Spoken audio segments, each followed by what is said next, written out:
Hello everyone, I am Navya Bharati, speech and language pathologist and psychologist. Iroju manamu one of the speech therapy technique which we use in therapy sessions discuss chedamu. The therapy technique name is imitation.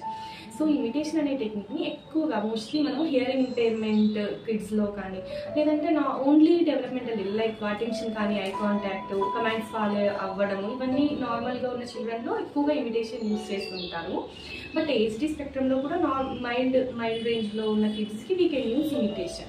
But imitation అనేది normal imitation ని వీళ్ళు follow చేయలేరు. ఎందుకంటే imitation అంటే ఏంటి అంటే therapist ఒక sound వాళ్ళు ఎలాగా ప్రొనౌన్సియేట్ చేస్తున్నారు, place of articulation, manner of articulation ఇది చూస్తూ అవతల వైపు ఉన్న కిడ్కి ఇమిటేషన్ ప్రాక్టీస్ చేయిస్తారు.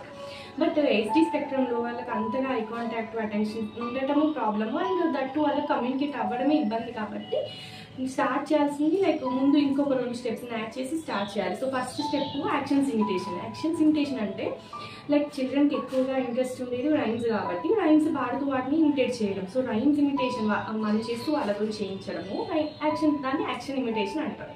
సో యాక్షన్స్ ఇమిటేషన్ అచీవ్ అయిన తర్వాత ఆబ్జెక్ట్ ఇమిటేషన్ చేయించాలి. అంటే కొన్ని రకాల ఆబ్జెక్ట్స్ ఫర్ ఎగ్జాంపుల్ బ్లాక్స్ తీసుకున్నారు. 2 కేటగిరీస్ ఆఫ్ బ్లాక్స్ తీసుకున్నప్పుడు మనం ఏం కలర్ బ్లాక్స్ పిక్ చేస్తున్నామో వాళ్ళు కూడా they have to pick the same colour blocks. మనం ఒక ఆబ్జెక్ట్ నుంచి ఏం చేస్తున్నామో they have to do the same activity with that object అనమాట.